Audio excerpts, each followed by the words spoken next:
Welcome to the penultimate episode of Levack and Gaz before I leave for the happiest place on earth, Disney World.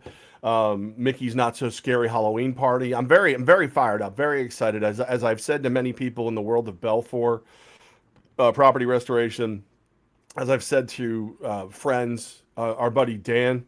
I don't know if you know this, guys. The Herbie's Burgers on Lark Street grand opening tomorrow, 4 p.m. He said, Let's go! All "Yeah." right. I didn't even know that. We were on the phone today. You were in a text about it. That was when I said, "What do you need from me?" And you went, "What does that mean?" Because you clearly missed like 5 texts. I was so confused. I'm still a little confused. Like if you're watching on our audio side, you can see the banner is coming on and off and on. Wait, what is the clubhouse? I still don't even understand what the. That's what they're calling. So the reason I say this is I told them I was going to be there because I've been on the plane to Disney since Tuesday in my mind.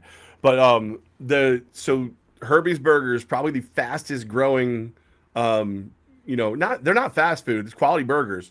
The fastest growing food chain in New York right now, I would say easily, has taken over the old Bombers Burrito Shack over on Lark Street. So they're calling it the Clubhouse because it's got an arcade, it's got the burgers, it's got a bar. It's got everything. Like our boy Dan, Boston Dan, was helping move arcade games into the facility at 10 o'clock Sunday night. So we were on the phone today because they just going through trying to get Spike there, but apparently Spike's went to the bird doctor, so he won't be around tomorrow. But big grand opening for our friends over at Herbie's on Lark tomorrow that I may or may not be at because again I'm short timing like a champ. I'm ready to go. I'm drinking a C4 right now just to get through this. I had a C4 this morning. All right, so get these details again. Soft opening, Lark Street. Grand opening. 4 p.m. Grand opening, not a soft opening. Yep. Grand Bars opening. Hold on. Okay. Yep. All right, 4 o'clock Friday. Those guys do an incredible job on Instagram, on social media, but especially the Fully Herbed series. If you haven't watched that, shout out to Herbie's Burgers. Awesome job. You and I got a tour of everything that was going to happen, as you mentioned, in the setups. If it's what they've imagined, they've made it happen that fast. I can't wait for people to see this and go visit that place on Lark Street. So the second area, we'll call it floor 2. You're calling that the clubhouse. That's what they call it. That's the nickname, the clubhouse. Okay. Yeah, it's good. So the way it's set up, you go in the front, you can order your burgers to go, all that stuff. There's also a little dining room. You go up the stairs, there's an arcade, like a 1980s arcade. They got pinball machines, they got video games. And then you go through the door, 21 plus, there's a fully functioning bar. And for those of you who are very sad that you didn't get to say goodbye to your favorite waitress from that orange roof place over on Wolf Road, I believe they've almost all been hired to work at the bar at Herbie's. So you can go see the girls at Herbie's now. The Herbie's Harlots, we'll call them. I don't know. I can't wait. Look, the wonderful Dan and Herbie's and the crew there, we've submitted a date. So he asked, and I appreciate him asking. The date has been submitted, and as soon as he confirms, we will announce. That could be our 4th live show in September coming up. That'd be really cool to lock that in. I'm very busy. I don't know if I'll have time for that. I'm very third live show with a 4th pending. So one's pending. Busy. I've got a lot to do.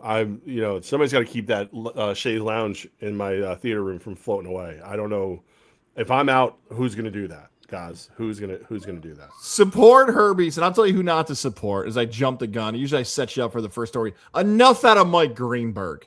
Enough out of that fool. I'll displace my anger today. If you watched the Orioles and the Yankees last night, there's a lot of people I can blame for last night. But the one who's getting the finger like Matumbo and Rafael Palmeiro is you, Radio Hall of Famer Mike Greenberg.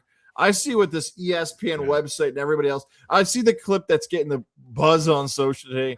Mike Greenberg takes victory lap after Pete Alonso home run waved off last night. What a dumb take. Let me be the first to say I think instant replay was good. To quote Levack, duh.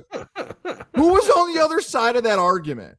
I know baseball people love old school things. They don't want the wild card. They don't want the shift. They don't want the. None of those old school, old rags were yelling they didn't want instant replay. I don't know if there's a person on planet Earth that thought, you know what? I liked it better when they got them wrong. Did you, Pete? So I get the calls right. I know Oriole fans like me are ticked off about the ruling on the field, but enough out of Mike Greenberg acting like I got a great take today. Instant replay, good for baseball, and I told you so. Who said it was? Who said it wasn't? Well, Enough out of him.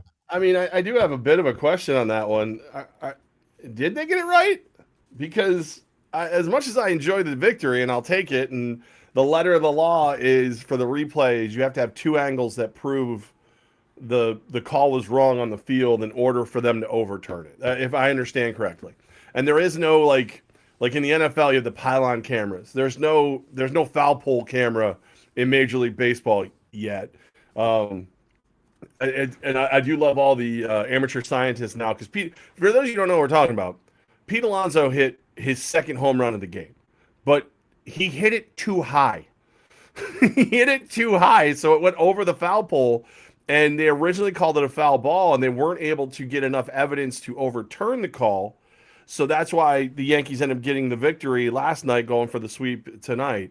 But I think it's just all the amateur scientists. Well, why can't we track the baseball? Why can't we put a tracker on the baseball? Why? Where's the camera on the pilot? Where's the camera? Where's it? Where the hell was all these questions before the Yankees got a W? That's what I'd like to know.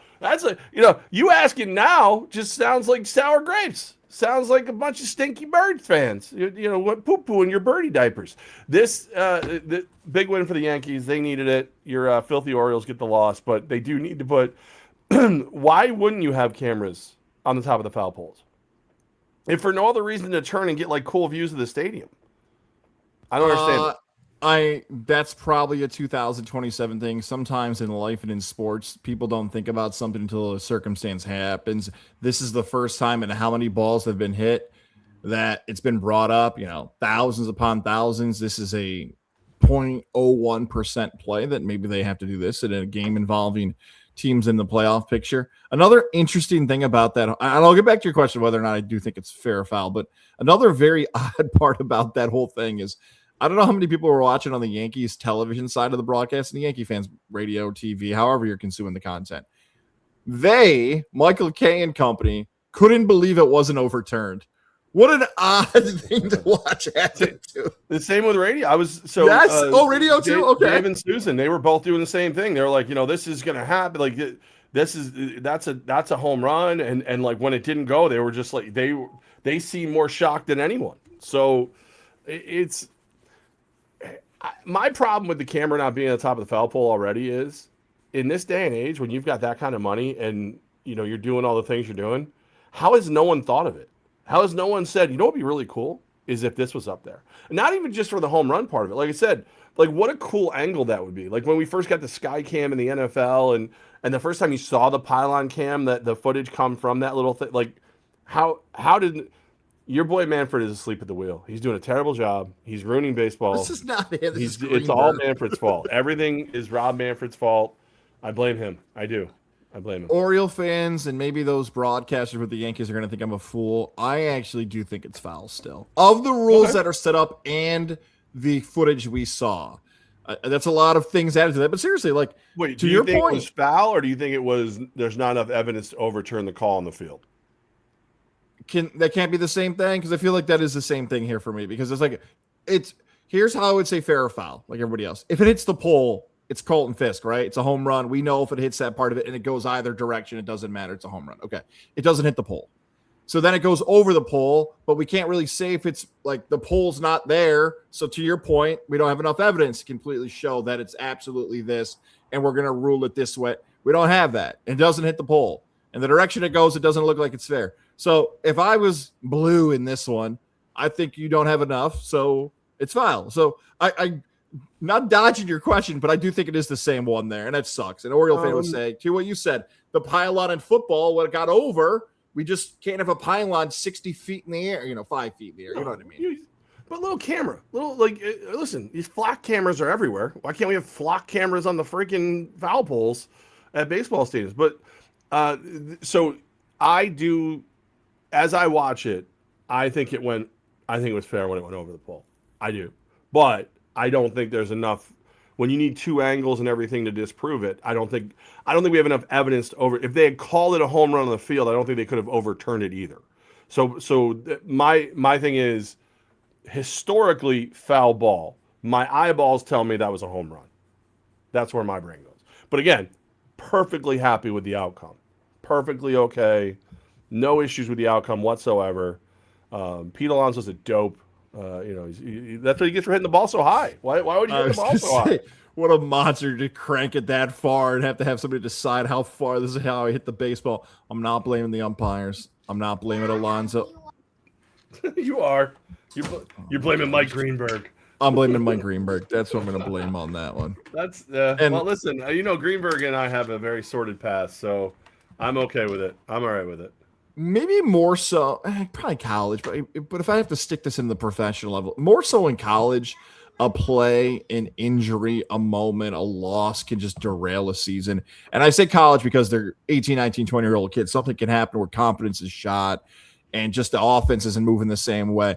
It rarely happens that ways in that way in the pros where a big moment derails a season unless it's an injury. I'm going to stick by that's not going to derail the season for the Orioles. Like they're still going to stay in contention. Although, as we mentioned on yesterday's show, the schedule is super tough. But I can't lie. I did see some of the comments across X and Facebook. And yeah, I dove into Reddit, which is a scary place. A lot of Jeffrey Mayer talk because it's Yankees Orioles.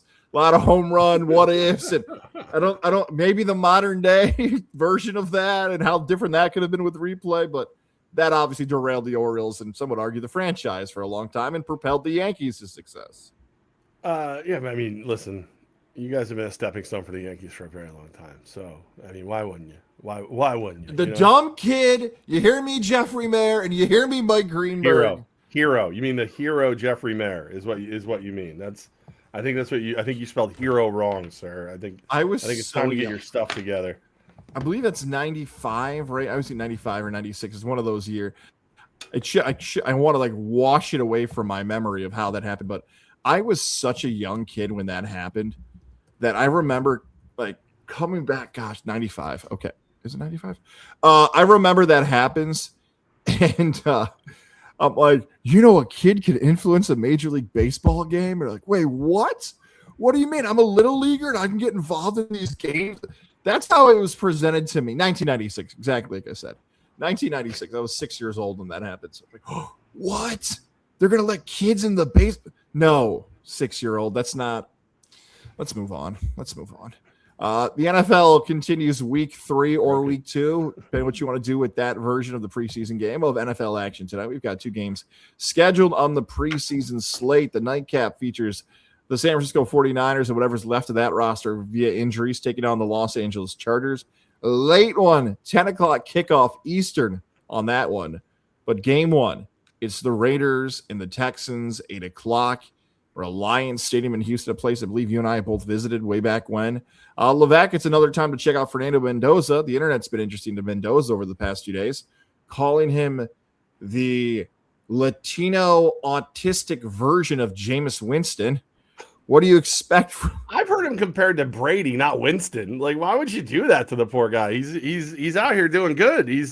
I love that kid, man. Like, he says all the right things. He does all the right things. He gets to start tonight. I guess it's going to be they've been doing the joint practice against the Texans. I mean, obviously, I don't think the Texans' first string D is playing very much tonight, but C.J. Stroud is supposed to start for the Texans. So 2 NFL starters, 2 young starters. Well, hopefully Mendoza will be a starter, but I think the rise of Mendoza, the Nandalorian, could take a lot of steps forward tonight if he goes out and looks really good. I think you'll see a lot of people start to talk more and more about why would you bench him? Why wouldn't you start him? Why wouldn't you?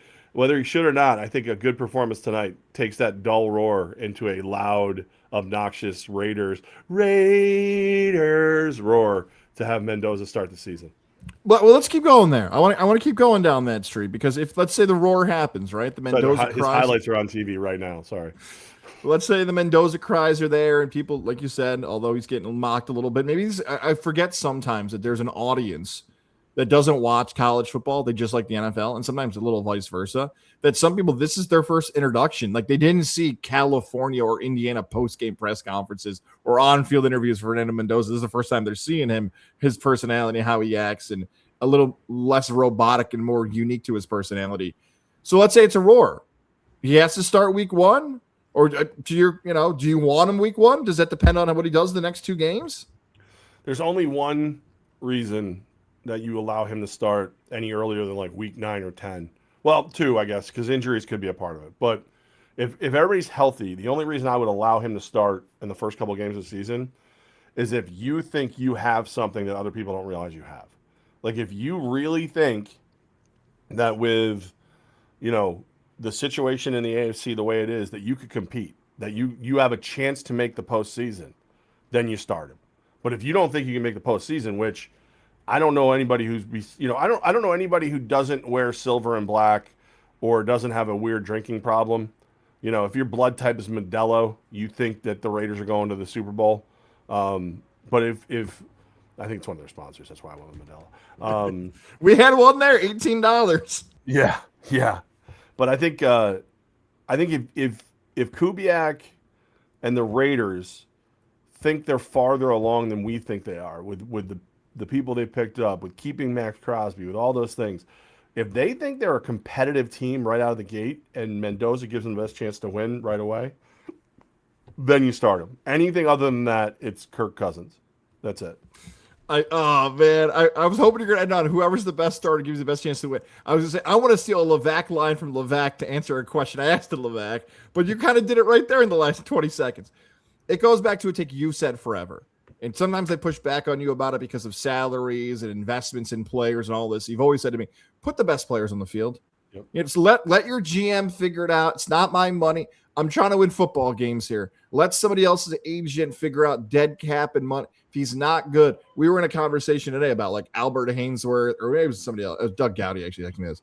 Albert Hainsworth, Anthony Rendon, Steven Strasburg. Like, if they're not playing, they're not good. They don't want to be there. We just have to eat the money. We made a mistake on the contract. We're not going to make 2 mistakes. A mistake on the contract and a mistake putting him on the field. One thing I think about with Mendoza now, and this is one of our shorts we had, more shorts coming on our YouTube side. I said this to you a couple of weeks ago. I was like, what happened with Sam Darnold in Minnesota has changed everything with the way I view quarterbacks. And I'm talking Minnesota, then to Seattle, then a Super Bowl. Because I wonder if we, sports fans, football fans, quarterbacks, all that stuff, are just going to review this whole thing of what we do with first-round draft picks and young and upcoming players, or veteran quarterback and rookie who has to be the future because of what happened with McCarthy and Darnold. Because let's use the Darnold thing for an example here, okay? So Sam Darnold's playing for Minnesota, and we all thought, seriously, we all did, hey, Darnold's going to be the starter until he stinks. And the moment Sam Darnold's not very good or is playing below expectations, J.J. McCarthy's the first-round pick. J.J. is the guy. We've got tons of examples of that in the history of football. I mean, you could pick whoever you want, like Bo Nix in Denver. You get my point. Hey, veteran's going to play. The moment the team stinks or he's not good, they're going to trot somebody. Jackson Dart was a week 3 last year, right? Over Russell Wilson. I wonder if future football teams and people are going to be like, that's a dumb theory. Because we'll use your Raiders, right? Let's say Cousins gets a start. In the back of your mind, hey, I kind of want to see Mendoza. At some point, you drafted him. He's the number 1 pick. He's the Heisman Trophy winner. But for him to get on the field, either Cousins got to play poorly or Mendoza's got to be incredible in practice. The only 2 examples off the top of my head I really remember of a guy being good and never getting his job back are Alex Smith twice. Once in the 49ers for Kaepernick and once for the Chiefs and Mahomes. Besides that, someone's going to look back and say, hey, the idea of your quarterback stinking and playing the other guy didn't make sense 15 years ago. Well, Drew Bledsoe. I mean, he got hurt, but he never got his job back. He got hurt, right? Yeah, because he got Brady'd and he got Romo'd. So, and Brady was never the plan either. Right, Bledsoe was always supposed to be got. Usually, these first rounders are the plan or perceived to be the plan. Well, you brought up Minnesota. I think the major difference between the Raiders and the Vikings with Sam Darnold and J.J. McCarthy was that Minnesota they were playoff ready. They had a defense, they had a running game, they had a great wide receiver core. They needed a quarterback. So if Sam Darnold was Pro Bowl caliber, he would get to keep playing. If he wasn't, and J.J. McCarthy with his legs and everything gave you a better chance to win, J.J. McCarthy would go in. I don't think the Raiders are playoff caliber right now. I see, and I say that knowing that we don't know jack squat about this Raiders team. As much as we all want to sit here and go, well, they've been bad for so long and they did this and this. This is an extremely different Raiders team than it was last year. They took that huge amount of cap space and they brought in a Pro Bowl center. They bolstered the offensive line. Miller's back on the offensive. Like the offensive line is night and day to what it was last year, or at least should be. Defensively speaking, they added to the secondary. You added Max Crosby. Like Max Crosby's gone and he came back. Naylor is rounds out your wide receiver room. Wide receiver room, I think, would be the weakness, but Brock Bowers, if he's healthy, he fixes that. They have, if they get off to a good start, it's hard to say they couldn't be at least a factor. But just based on, we haven't seen this squad together yet, rookie head coach, I have trouble believing they're going to win 10 games, 9 games to be in the wild card hunt, all that stuff. But if they think they are, that's different. Now all of a sudden it's who gives us the best chance to win right now. Because if they're not, if they don't think they're playoff ready, then it's let's protect Mendoza. We know Kirk Cousins can run this offense. Let's not just worry about who's the best chance to win today. Who helps us make sure that we win next year? So that it's a little different because Minnesota they were a lot farther along as a roster than the Raiders are right now. So that's why I think unless Kubiak is like he goes to Brady and Davis and everybody and goes and Spytek and goes, hey guys, we got something like this. I know that people don't think we can do this, and it's my job to tell you we have a good team. But I'm looking at this roster and I see everything I need. And then all of a sudden it's a different conversation. Then it's like, well, if we let Mendoza start now, how much better is he by the end of the season? Or do you just need Kirk Cousins to go the whole season? Like that's where it gets a little bit different. It's stressful when you're the fan of the team like you are for the Raiders, but boy, when you talk about just like sports in general, it's one of the best conversations to have because every team can do something different. Every single team can have a different plan. I want to call it like some teams have ride or dies. Like we're going down with this. Like Trevor Lawrence in Jacksonville was the number 1 overall pick, and he wasn't very good for his couple seasons. Jacksonville didn't care. They're like, he's going to be our quarterback. We're going to give him a ton of money, and eventually it worked out. You've got we'll do San Francisco, who's playing tonight. San Francisco thought their guy was Trey Lance, and it wasn't, and they cut bait. Ride or die. He's dying, not us. See you later, Trey. We're going to take the young kid from Iowa State who's Mr. Irrelevant and let him run the show because he's a better fit for us.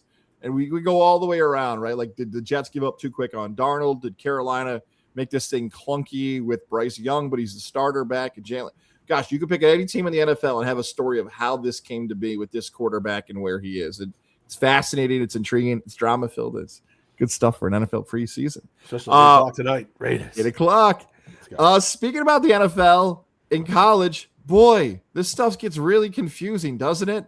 According to multiple reports, and this one we're going to give credit to Pro Football Talk at NBC and that dork Mike Florio, that multiple Ole Miss starters, along with 30 other NCAA athletes, are winning a restraining order allowing them to return to college football for another season.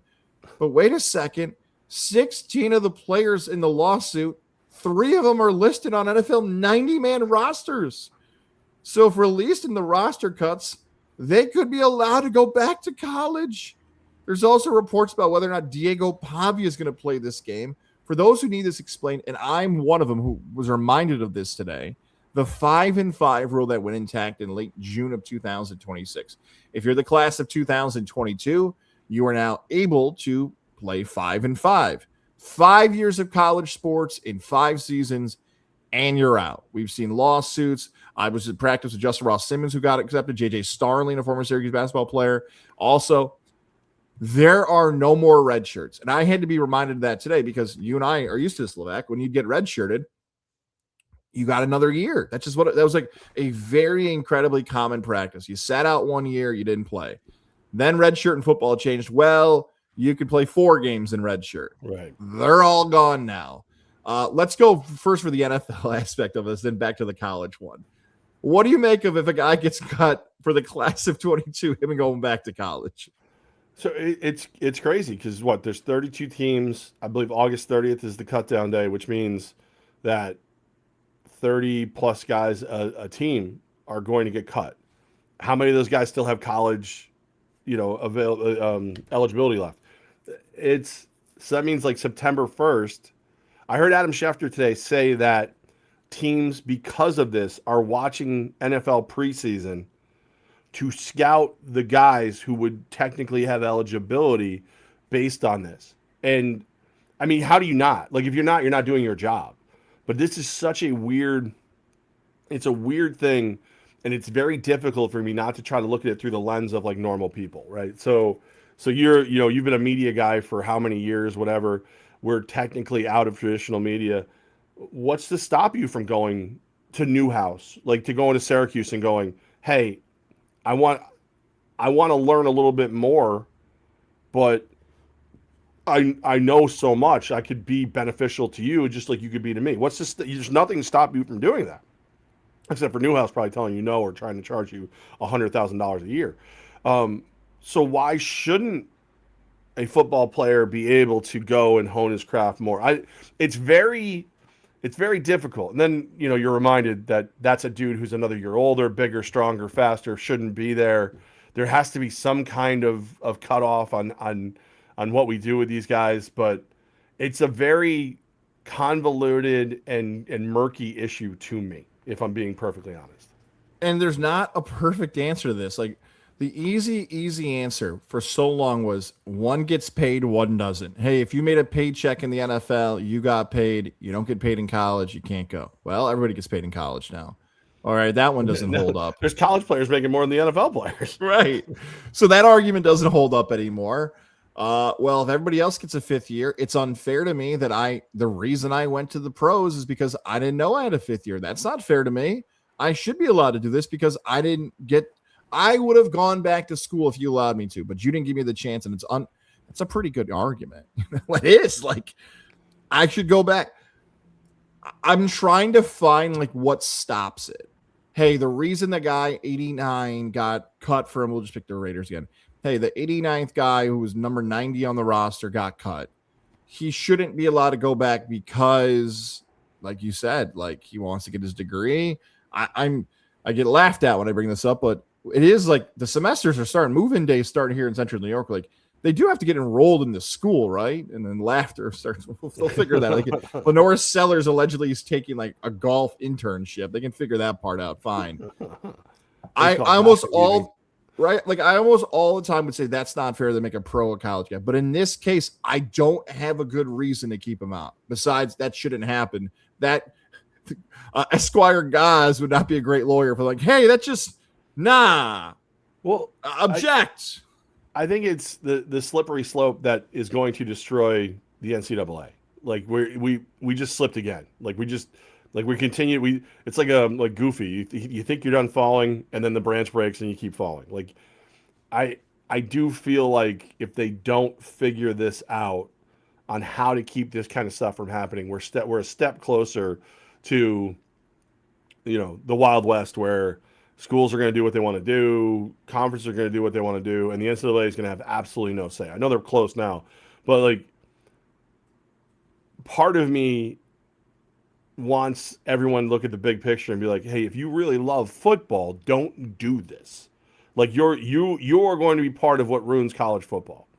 But another part of me, and this is a part of me that I'm trying to feed a little bit more as life goes on, as things happen, it's not my job to fix your system. Like I've got to provide for me, my family. I've got to live my dreams, and if I can do that and help you, great.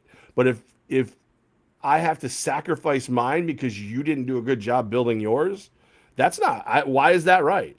So it's very. I'm hoping somebody figures out how to close this loophole so this kind of stuff doesn't happen because it seems stupid. But on the other hand, what happens, like this is the scenario I think that makes it very difficult to close this loophole. Guy goes from the Raiders practice squad or the preseason roster. He gets cut between now and Monday. he gets signed by Mississippi State or Ole Miss or North Dakota State. They're a D1 school now.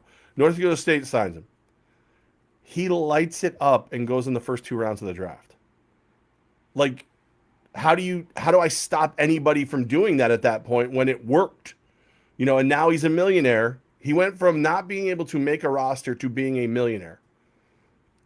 How do I shut that down? Can't. There's a bunch of different things we can compare this to, like parenting. Gosh, I think about. I mean, I don't think you need a comparison for this because it's simple as 5 and 5. I know what the red shirt was supposed to be, and that's what I keep getting bummed out about this red shirt. Like the initial goal of a red shirt was 2 things. One, if the guy wasn't ready to play, we're gonna sit him so he's physically bigger, faster, stronger. He's an 18-year-old. We can develop him as an athlete. Exactly. That was the goal. So he could physically get better so he doesn't actually get hurt. And I know I'm focusing a little bit on football, but we'll just go with that, right? So that was the goal. The second one was also if you got hurt. Kid blows out his knee, he can't play. That's not fair that the kid lost a year of eligibility. So the NCAA would let stuff slide. You kind of see where I was going. Like, did you have the teacher that let stuff slide or a coach that let stuff slide or, at your home? That hole will be fine. We'll fix it. We'll put some tape on. And all of a sudden, 10 years later, like, ooh, that piece of tape I put on our shower in 2016 should have. The NCAA, right? They had their chances to fix it. They had their chance. They never. That's the thing. It's universally, and you and I are both on this. You had your chance to set up a system. You had a chance to figure this out. The NCAA would argue this was always going to be the case. Nope, don't believe that. No, you could have been could have been ahead of this. You weren't. Yep. And now nobody pushes roster size. I'll do that one more time. Nobody questions roster size. Nobody's ever talked scholarship. It's the one good thing the NCAA. I know Levack's heard that take 100 times, but it's true. Like. They got ahead of that before people said, we have all walk-ons at Texas Tech. Huh? Yeah, our boosters just paid for all their free rides to Texas Tech. Now we got 200 kids. The NCAA saw that coming. They made it. Let's talk more money. Let's talk James Harden. Let's talk James Olive Harden, a.k.a. Olive Garden. I botched that joke anyways.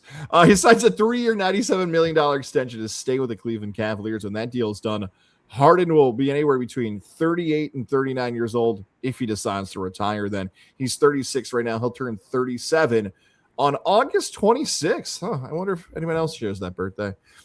Anyways, he would share my birthday. He would. He would.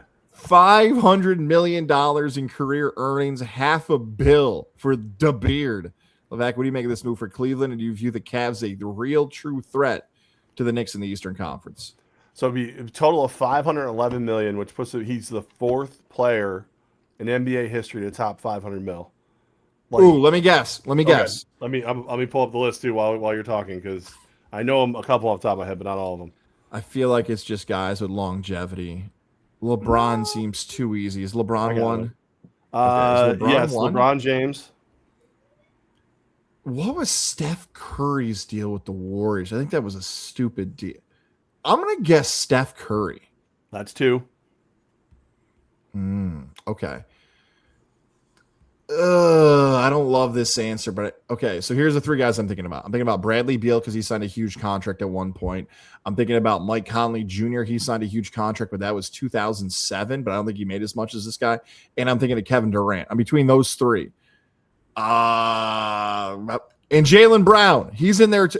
Okay, I would guess Jaylen Brown, and if it's not Jaylen Brown, Durant. Those are my 2 guesses. Kevin Durant, the Durantula. Right. He's the other one.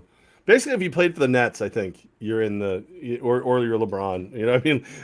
And Brown hasn't made his $500 million. That makes sense for Durant. He hasn't made it yet. He's got to wait for his contract to finish. Okay. Yep. So yeah, I mean that's stupid money, but that's the NBA. That's the NBA, Susan. I don't know. The fact that he's only 36. Just shows you how annoying James Harden really is. Like, because I feel like he's 60. I feel like the way you feel about like Wilt Chamberlain and oddly enough Helen Keller, I feel about James Harden. Like, enough is enough. He's not as good as you say he is. He's good. He's great when he wants to be, but he very rarely wants to be. He very much wants to be the most important player on the court and does not care if the team wins. At least that's the impression that I get, to quote the mighty Boston's. If you are a LeBron stan, like if you're like love LeBron, and I'm sure Stephen A. Smith or somebody on ESPN actually made this take today. How did Harden signing with the Cavs impact LeBron's legacy? How did Cleveland not signing LeBron help James Harden? How did LeBron have a factor in this? Now, some of you LeBron people are like, there's a take somewhere there. Like, hey, I'm sure they did make a bid on LeBron. Yeah, but LeBron's not the same player as Harden now. LeBron is older. LeBron's done this longer. It's not the same. Harden played on this Cavalier team last season. Harden and Cleveland is somewhere between 1 and 4. I'm talking about like the ranking of the Eastern Conference. I would say it's New York, Philly, Boston and Cleveland. Detroit and Miami is harder to gauge now. I would probably put Cleveland 4 and Detroit 3 and New York 1 and Philly 2. But if Cleveland said we're letting Harden go, they're not. They're not a true contender anymore. Cleveland looks at this roster and says 2 years ago they were the number 1 team in the Eastern Conference and had a legit shot to win the finals. And Indiana beat them. Indiana's at game 7 of the finals. They almost won the championship. Cleveland the same way this year. They feel like they had a chance to do it. For some of that season, you and I did this, and we're like, Cleveland can do it. They're right. Nope. They just got beat again by a really good team. So I like that Cleveland's staying aggressive, and they say, we want to go for this. We want to see what we can actually do to win a championship. You and I aren't big Harden fans, but if the argument's straight up, how do you make your team better, or is this the best option to win games? The answer is yes. The answer is yes. They lost to the Knicks, by the way. Did we mention that? No. They lost in the conference finals to New York. The eventual NBA champions. Analytically, they did not. Analytically, they won that. I'm so glad you picked up that joke. I just analytically. didn't even say when they lost. You knew where I was going. We've built a little chemistry over the years. Thank you. Analytically, this is a great signing. Yeah, I mean, it's just get that paper. I don't know. I'm glad. Like when I saw he signed, I saw the breaking, and it's like Shams is getting run lately. He's having a rough couple of like a rough week with news. I saw the sign. I'm like, please don't be the Knicks. Please don't be the Knicks. Please don't be. And I saw the number. I knew it wasn't the Knicks. And I saw Cleveland. I was like, because he's just a teamwork obliterator. Like he's just bad. Like, he's a good player, but he feels like he'd be a bad teammate. That old Skip Bayless term I just heard trotted out there. Oh, team obliterator, TO? Yeah, I didn't mean to. Jeez, I quoting Skip Bayless. It's the end of the world. I definitely need this vacation. Maybe I won't be here tomorrow. You're not on vacation quite yet. We got one more story involving upstate New York ties, but before we get to that fifth and final story, let me tell you about our friends at Mohawk Honda. It is Mohawk Honda where they always go out of their way to please you. We're going to give you a little scoop right now. Coming up on tomorrow's show, we're going to mention when our live show is for Mohawk Honda on our ticker. But we'll tell you right now, it's Monday, September 14th. Levack and I will be back in Glenville, New York for one of our tentatively 3 scheduled September shows. Mohawk Honda, we will be back in Glenville, New York to show you and tell you more about the vehicles that you can have in this fall season. Football is just around the corner, whether you're getting ready for your tailgate season, supporting your sons, your daughters, whatever they're doing in the fall, and making sure you're showing up to their soccer games, their football games, whatever it might be. Have a ride you're not embarrassed by for your kids showing up to. Mohawk Honda can help you find that vehicle, whether it's the CRV, the Odyssey, the Pilot. I bring up those vehicles. All vehicles I've had in my driveway and my wife. We love the service and the great people there. Greg Johnson, Lindsay Harden, our guy John Higgins in service, so many more people, Cam McKenna. And when you stop at a Mohawk Honda, whether you're listening on the podcast side or watching on YouTube, hey, Levack guys talk about you guys all the time. Love to find a ride. And more importantly, people you trust during the car buying experience. People don't want to get a new car because they don't like to, they're doing this, they're doing that. Mohawk Honda is the place for you. Stop it today. They always go out of their way to please you. Absolutely. And by the way, I might be a little distracted because I'm 100% charging my grumpy Magic Band, getting ready. I'm ready. I'm on the plane, baby. Wait, show that again. Is the Magic Band for the rides? Some people might not know that reference. It's everything. Now, right? It's the rides. It's it gets you. You can pay for things with it. It gets you into your room. I have a credit card hooked up to it. Yeah, I do. So you just flash it. It just starts doing its thing. You pair it to your phone, and then you can update it. I can change the colors and all that stuff. But it gets you into your room. It gets you into. I can tap it on the credit card machines, and I can pay for like drinks at the pool. That way, I don't have to have my phone or my wallet with me at the pool. It's all there, and it interacts with things like throughout the parks. So like you'll be walking along, and there's like a bronze like Timon and Pumbaa at Animal Kingdom. If you get close to it and it senses it, the statue will talk to you. This is something we should have mentioned. That's really cool. That's the Yeah. experience you want to have and all those things. This happened in July, the official announcement. This ceremony won't take place till October 2nd, but I saw the nice job by the U Albany social media team today. So let's give credit where credit's due. That they posted the memorable shot of former U Albany Great Dane basketball player Peter Hooley. He is going into the U Albany Athletics Hall of Fame this fall. He's one of the inductees. Coach Abe, by the way, also in that class of 2026. My son did not pop up when he heard Abe. Okay, that was good. The late Liam Gleason is in that class as well. Sharice Richards is a part of the 16 women's basketball team. Some notable names: the 07 lacrosse team, the 2016 women's team.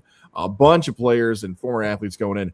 I bring up Peter Hooley today, one, because of the social media post, and two, Levack, as Chris Berman would say, as I'm going to do a Schwami, I remember because I was there.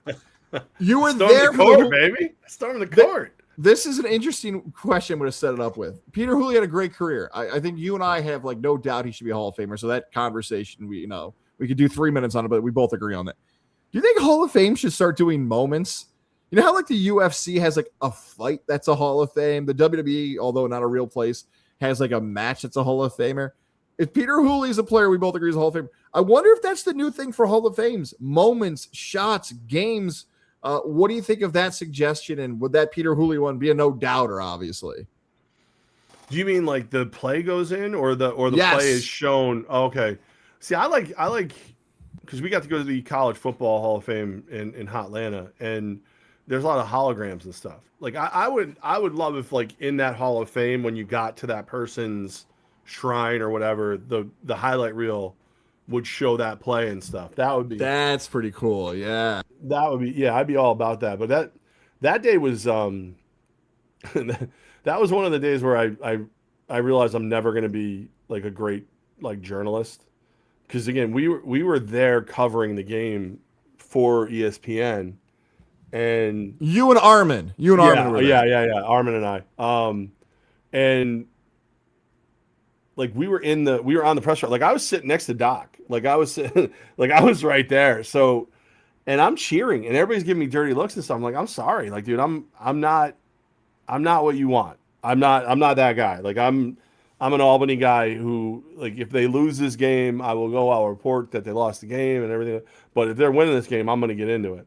So he hits that miracle shot. Everybody's on the court. I go running out of the court with the kids and all that stuff. And I ran into Will Brown, and I was like, "Coach, man, you don't lose when I'm here." And he's like, "Why aren't you at more games?" And he walked away. But there was this amazing moment. So you said Peter Hooley was from Australia, or is from Australia, I should say. It was, I don't know, 4 a.m. or something. Whatever. When that game concluded, it was some ridiculous time in Australia. Will Brown's wife got Peter Hooley's mother on the phone for him, so that he could talk to his mother after making that shot and helping UAlbany win one of the biggest, basketball victories of the program. And just the tears and all that. And I didn't really know, Jamie at that point. I know her now.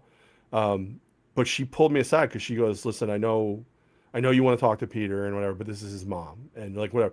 It was just a great, wholesome moment.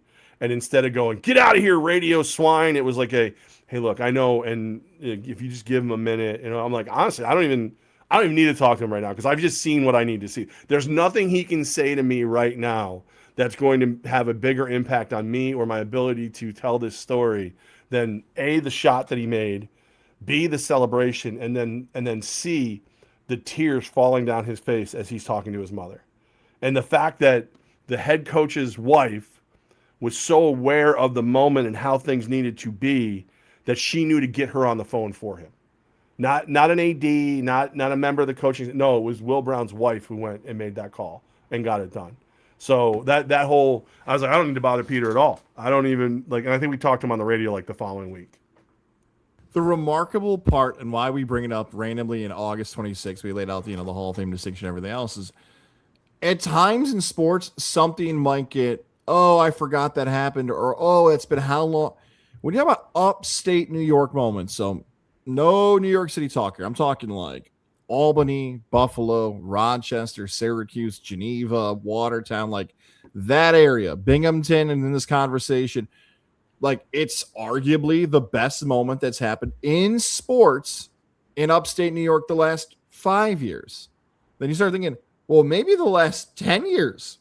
Well, it happened in 2015. Has anything been better than that? And I know that's not like, we'd have to do a full ranking. We could do a Mount Rushmore. I could bring out a graphic quick.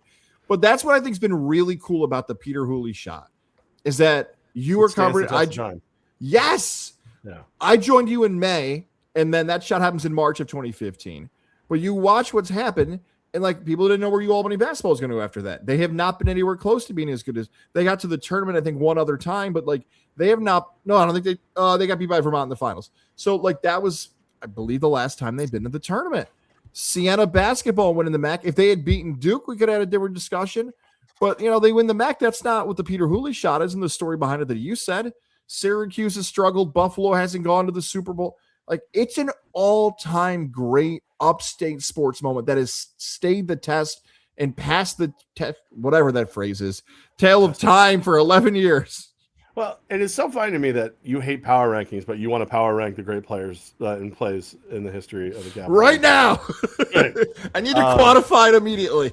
Well, yeah. Apparently you don't remember when I don't even have one on the top of my head. The Firebirds winning a championship in the Empire, that's been in people's timelines recently too. Yeah, and like for me, they're more all-encompassing wins where that like is a shot. Like that shot hits a moment, it was an ugly shot too. By the way, it was ugly as hell. It was a laser beam. But it's one of the great moments in Capital Region sports history. I don't need to make it the greatest like guys. I don't need to speak all hot takey. I just don't worry. I got all next week for quantifying and ranking things when you're off. I'm gonna get it out of your system next week, please. I'll be here he comes. I keep thinking I'm gonna build graphics, and then I figure out, wow, these graphics are way harder than I realized. Trying to not as easy. When I get back, we're gonna talk to Jared. So don't worry. We got reinforcements. Right, excellent. That's all I got for today. I got one comment here that I think you might find interesting. Bill and Salve. PCA and Otani stats are nearly identical. I think War Pig should break the tie. I don't know what War Pig's been up to recently. I can't have him here. I don't think my floors are water rated for his spraying. How about this? How about a little let's break the tie for everybody. Again, remember he plays defense. Major League Baseball, ESPN spoke to 20 players from 9 different teams and asked them anonymously who should win the NL MVP. 15 said Pete Crow Armstrong, 4 said Otani, and 2 said it should be split between the two. So the people who play the game are picking PCA. Yeah, that's it. Done. Who are those cowards who wouldn't pick? Give me the 2 split votes. Who are you? Huh? Anonymous poll? I want to know. I was gonna say that's not what anonymous means, guys. You can't. What? That's not how this works. It's not how any of this works. No. So, dude, it's Pete Crow Armstrong. Like everybody who wants Otani is just they're lost in like the career and the specialty and the stuff, and they're not paying attention to this season. The most valuable player is Pete Crow Armstrong. Everybody's saying Pete Crow Armstrong. I see Otani at plus 190. The last 3 days in a row, it's moving more and more. Plus 140, that's moved as well. Minus 190 for Pete Crow Armstrong. So we're seeing more and more movement on that line. That might be people taking it on and everything. Because when I speak, people listen. That's what it is. When am I leaving the state again? I keep saying that, but seriously, when am I leaving the state again? Can you it's going to come. Florida yet? I don't think you can mobile bet in Florida. Oh, you can. Only one place, Hard Rock. So you got to go to the brick and mortar. They actually stopped. Hey, Boston Dan, get ready to log into my account. Your final show tomorrow till you hit beautiful Disney. I can't wait. Like I said, I've been on the plane since Tuesday. Like I went and got my hair did today. And they were like, "Oh, I thought you were in Disney." I'm like, "I scheduled this like 2 weeks ago. Like, what are we doing? Like, stop it. You guys are out of control." But yeah, I'm fired up. I'm ready to go. I got special shirts made from Rogue Logos. They made koozies too. They took care of us. So I'm rat, dude. I'm rat, and I paid for those. So it's not. I know we're not on radio anymore. I can do whatever I want. I don't have to adhere by the pay plug over rules. But they do such great work. I actually paid. So they're Oh, all almost right. good enough for guys to pay. They almost but I haven't that's seen them yet. I haven't seen them. Let me send me pictures, and I'll decide if I'm paying for I that or can't not. show them because they're a surprise for the other people who are going. Like I'm actually looking at the ones like my nephew and his wife are down there, and they're going to join us for a couple days. They're in their 30s. It's not like a baby nephew, and I had them made for them, but they don't know what they look like. My daughter just saw them last night for the first time. She went nuts. So it's gonna be we're going crazy. My daughter texts me at least 3 times a day for the last week and a half. I can't wait. I can't wait. I can't wait. I'm like, this is so I went with my daughter a few times when she was 6, 12, and then a couple times in her 20s or early 20s, which she's still in. And when she was 6, it was the most magical trip ever. Like when you talk about taking your boys, I I pray that you have the same experience. She was just like, I was like, she's like, look at the trees. I'm like, they're trees, but they're Disney trees. Like, like, yeah. So like, but then when she was 12, oh my God, I had fun. She did not. She went full like teen at 12 years old. So that I don't wish that on anyone. But now like, I feel like 6-year-old Ella is back. That's awesome, dude. You're gonna have a great time. We have you and I Friday, and then the following week we're gonna have a college football preview, a Travers preview, and then something else. Oh, a fantasy football preview, and then I have some obligations on the third. So probably only 3 shows next week, and then you're back with me August 31st, and then I'll see what I can do. we get I mean, real. We get I might be very busy. Happy birthday to the Cardinal, Ryan McCarthy. yes. Happy Yeah, birthday to Ryan. yeah. So I've wished him a happy birthday in multiple venues and received nothing back. So if he doesn't say something about this, I'm gonna kill him. Me too. Ryan, you okay? Just text us back, man. What's going on? You all right? I'm gonna check on you. He I'm was sure he's trying to fine. find that lady the one that looked like she was at Penn State partying. He's been looking for that lady. The one who's I been was mean gonna to him. use that. I was gonna use that for some of our comments. That one's way too hard to describe with 30 seconds. Do your own research on that. Oh, one other thing. As I called it, the Welcome to the Podcast World Fantasy Football League is now up. Okay. Invites are going out today. If you're watching this and you want to be a part of that league, and if you've been a contributor to the show and you listen to the show, leave a comment on YouTube or Spotify. I will send you the link personally. You can sign up to compete If you're against us in selected. fantasy football. If you're If you're selected, selected. you'll You're be not, selected. you don't just get in. Okay. You don't just get in. All right. I have no idea what we Is there want to money? do. Are we charging people? What are You we beat doing? me to it. I'm like, I feel weird asking people for money, but I feel like you and I should offer people a prize, but I don't know what the prize is. Okay. Some type of I'm ready determination for is this. coming. Yeah. I'm ready for this. In my possession, because I just went and cleaned out my garage, I still have Goat Tuso shirts, 2024 Firebirds playoff shirts. I can put together a prize pack from the history of Capital Region sports. Do you know what I found? This will I blow will your help mind. you with that for real. I will. I right. think that's what we're gonna do. A prize All right. pack and maybe some gift cards somewhere. I'm gonna add some stuff to that, dude. Because that All I right. can do. I'm not giving this away, but I found it. This goes back to the first Super Bowl send off. I found the ESPN banner. I knew you were gonna say that thing is huge. That Yeah. thing is I found it. massive. It was in my garage. So I found a couple things in my garage that don't belong in my garage. And if you're one of the people that they originally belonged to, I apologize, but they're mine now. Apparently. So there it is. All right, I gotta go. That thing sat in the studio so long. I know, and I finally took it. So it's apparently I rolled it up and I put it. I have that, and then I know a guy. If anybody wants the Arena Bowl 32 stand-up banners, I know a guy who knows how to find them. I've got a Levack and Gaz Van Slicks 3 to 5 promotional poster right above us. So we got some good stuff for the prize pack. Gift cards. I'm not putting I'm memorabilia. sorry, but those signs are not going in the prize. You know what else I found? I found the backdrop for the tent when they launched Armin and Levack. I don't even know what that is. I've never seen that in my life. So like I don't even know that the one. pop up, the easy up tents. Yeah. When we first got them, we would get them with it velcros to the back wall. So you have a back wall, and it has the logos and the names. Apparently, that found its way into my possession. So More reason to sign up for fantasy football with us. I'm not giving it away. I'm not giving it. It's mine. I'll let you see it. Stuff you'll get. Stuff that you can use in your house. The T-shirts. I've got hats. I've got Empire stuff that I've held on to. Maybe. Huh? Maybe. Maybe a Firebirds football. Maybe a Yeah, Firebirds that's cool. football. Maybe Definitely. something like that. I'll find something. But what happens when I win? What do I get? You keep it all and you can rub it into No, his face. somebody has to come clean my garage the rest of the way. That's what I think. Everybody is in the league. If I win, you all have to come over one afternoon and clean my garage. I'll cook and get beer. You have to clean Corey's farm. No, Corey will my probably- garage! All right, Levack's garage. Hit the freaking button. I'm gonna hit the button. Hit Is it! this- is Do the red one? it!